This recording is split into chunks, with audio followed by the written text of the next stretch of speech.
Bonjour, nouvelle vidéo de la chaîne Autonome. Aujourd'hui, on va parler livres. Les livres pour toute personne dans un projet d'autonomie ou tout survivaliste ou pour la survie, c'est un objet important. Pourquoi? Puisqu'il est résilient par lui-même. Il n'a pas besoin d'électricité. Il contient plein et plein de savoir. Donc sur la chaîne Autonome, on parlera fréquemment de livres. Aujourd'hui, on est de nouveau chez notre partenaire, la librairie du collectionneur, et on rencontre Laurence qui va nous parler aujourd'hui des 5 livres dans tout projet d'autonomie qu'il faudrait absolument détenir.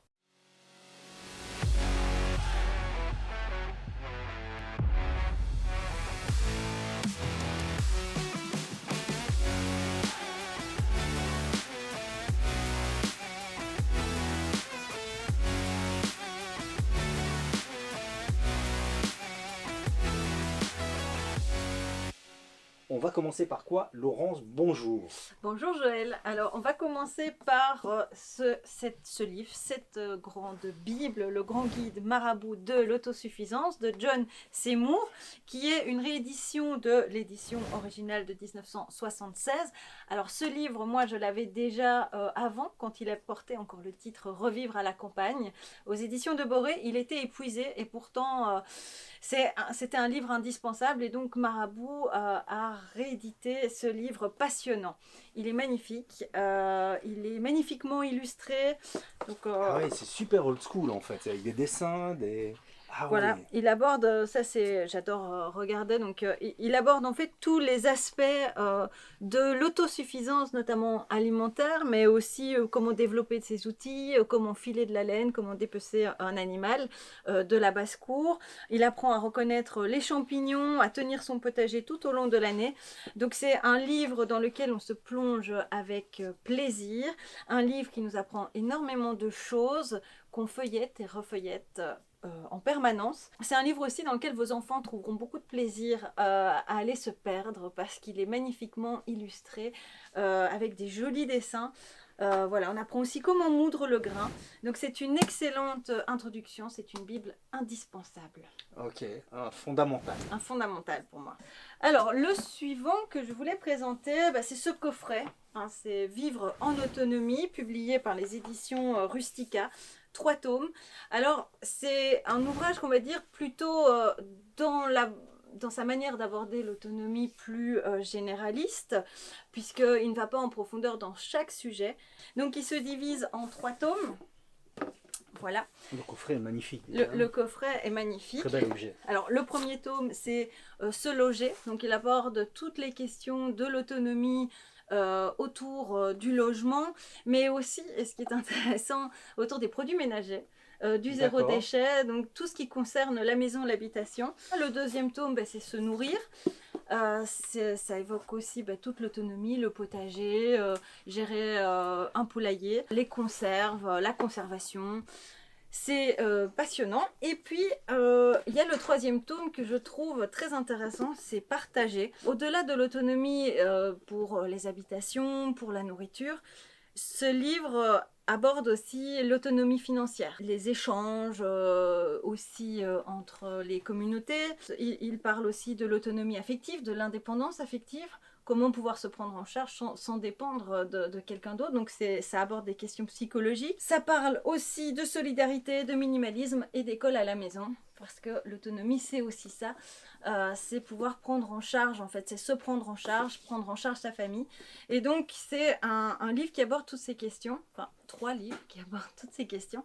Et c'est très intéressant. Et l'avantage de ce livre, pour ceux qui sont en recherche d'autonomie, c'est qu'ils ont les bases et puis qu'après, ils pourront aller chercher des informations plus spécifiques dans des livres spécialisés.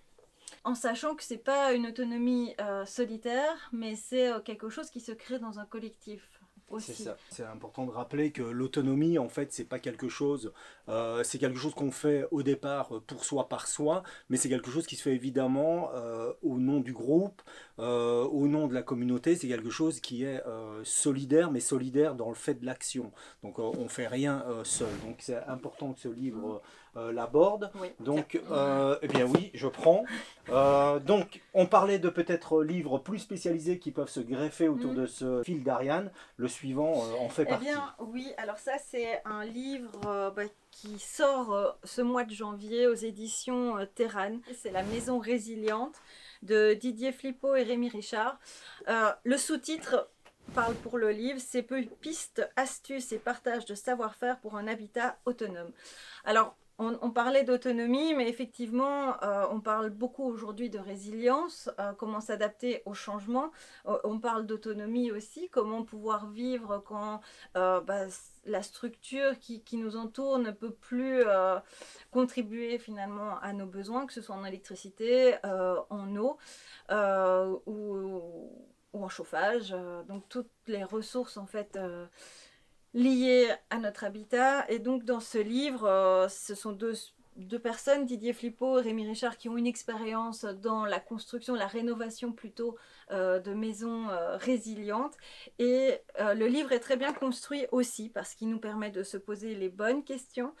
Les chapitres sont dans un ordre qui permettent d'aborder un chantier de rénovation dans l'ordre aussi. Et puis ce que j'ai bien aimé, c'est le bonus, le diagnostic de résilience. Ce sont toutes les questions qu'on peut se poser, qu'on doit se poser pour voir si on est dans cette résilience-là. Et puis c'est amusant parce qu'ils nous parlent de leurs expériences, de leurs anecdotes.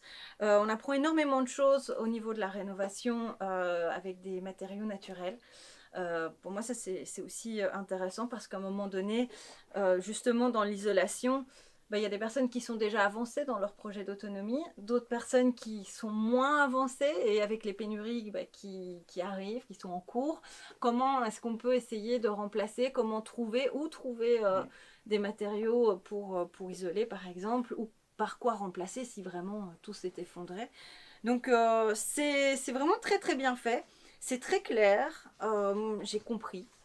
J'ai compris aussi parce qu'il parle d'électricité et j'ai toujours un peu de mal à comprendre l'électricité, les circuits électriques, comment faire avec son système solaire, d'énergie solaire. Et là, il m'a éclairé et donc je trouve que c'est très bien fait. Quand un livre arrive à m'expliquer et que je comprends, je suis très contente.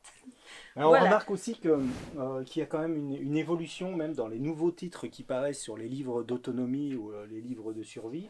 C'est qu'on commence à intégrer aujourd'hui dans les propos, les auteurs commencent à intégrer le fait que les pénuries peuvent exister et qu'en réalité, il y avait toute cette partie de préparation quand tout allait bien, mais que là, on voit que les choses commencent à se contracter un petit peu et les auteurs l'intègrent. Et je pense que ce livre est un exemple de ça, où ils disent, ok, bon, si vous avez encore accès à toutes les ressources telles qu'elles sont aujourd'hui, voilà comment on peut fonctionner. Mais si ce n'est pas le cas, si les ressources viennent à manquer, voici un plan B. Ta prochaine sélection, je la connais plutôt bien, l'eau, le manuel pratique, puisque j'ai modestement participé à ce livre en ayant été invité par l'auteur, Pierre. Donc c'est un livre que j'ai lu également et tu l'as lu. Quel est ton avis par rapport à l'eau ? Je trouve que ce livre, c'est une excellente idée.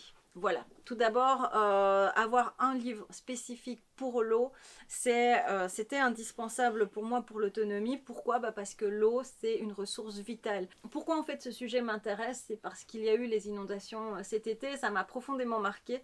Et de voir à quelle vitesse on peut... être entouré d'eau putride, d'eau polluée. C'est une question qui est souvent délaissée et elle est d'une importance capitale. L'avantage de ce livre, c'est que ça répond à toutes ces questions. Que faire quand il y a une coupure d'eau ? Comment aussi développer des solutions low-tech qui fonctionnent sans électricité, qui sont fiables, qui sont faciles à réaliser soi-même pour justement avoir toujours cette ressource en eau. Voilà, je trouve que c'est un indispensable à avoir, c'est résilience, l'eau, manuel pratique. Oui, la force de Pierre et de Mouton Résilient et de ses deux comparses qui font un excellent site internet, c'est d'avoir vraiment une approche holistique, pragmatique et très réaliste. Sur leur site, ils parlent de l'approche qu'ils ont d'avoir analysé, étudié tout ce qui ne fonctionnait pas pour pouvoir ressortir le meilleur de ce qui fonctionne. Et je pense que ce livre est vraiment la synthèse de ça. Un livre avec l'approche survivaliste, l'approche autonome autour de l'eau. Mm. C'était unique, donc c'était vraiment du bon boulot. Moi, je me suis régalé à la lecture de ce livre. Et enfin, alors là, c'est pas un livre pratique, c'est L'année sauvage, une vie sans technologie au rythme de la nature de Mark Boyle. Qui est publié aux éditions Les Arènes. Dans ce livre, il raconte en fait son expérience de vivre sans aucune technologie. Et donc la réflexion, c'est aussi de pouvoir être autonome, puisque quand on ne vit pas avec la technologie, on n'a pas l'eau courante, on n'a pas l'électricité, on n'a pas de voiture, on n'a pas Internet, on n'a pas de téléphone. Mais jusqu'où va cette vie sans technologie? Est-ce qu'un vélo, c'est déjà une technologie trop avancée? Pourquoi j'ai choisi ce livre-là aussi dans les livres autour de l'autonomie? C'est parce qu'il va directement à cette autonomie propre, à cette recherche d'une vie déconnectée, une vie simple, mais qui n'est pas facile, parce que vivre sans technologie, c'est pas facile, c'est se simplifier la vie, mais c'est physiquement plus compliqué. Ça demande de réfléchir autrement, d'avoir une autre approche du temps, d'avoir un autre rapport aux gens. Et si on veut aller soi-même dans une démarche d'autonomie, il faut pouvoir lire le récit de personnes qui ont été dans cette démarche-là et comment elles l'ont vécu et jusque où nous sommes prêts à aller. Et donc voilà, c'est un récit qui est passionnant. Parfois ça donne envie de déconnecter aussi et d'essayer soi-même la vie sans technologie quand on est un peu submergé par tout ça. Selon moi, Mark Boyle est certainement pas le premier à l'avoir fait, mais l'intérêt, c'est de le faire au XXIe siècle, à l'ère d'Internet, où là aujourd'hui nous sommes tous des techno-humains et donc c'est intéressant. L'année sauvage. L'année sauvage. Très bien, merci beaucoup pour cette sélection de 5 livres. Donc voilà, on vient de parler de 5 livres que tout projet d'autonomie devrait inclure. 5 livres qui parlent d'approche, un fil d'Ariane, une invitation à découvrir les sujets d'autonomie et de résilience. Merci d'avoir regardé cette vidéo réalisée chez notre partenaire, la Librairie du Collectionneur. Je vous invite à consulter le site de la Librairie du Collectionneur. Vous y trouverez la plupart des ouvrages concernant la survie, le survivalisme, la résilience, l'autonomie. Pour ne rater aucune des prochaines vidéos de la chaîne Autonome, pensez à vous abonner. Quant à moi, je vous dis à la prochaine.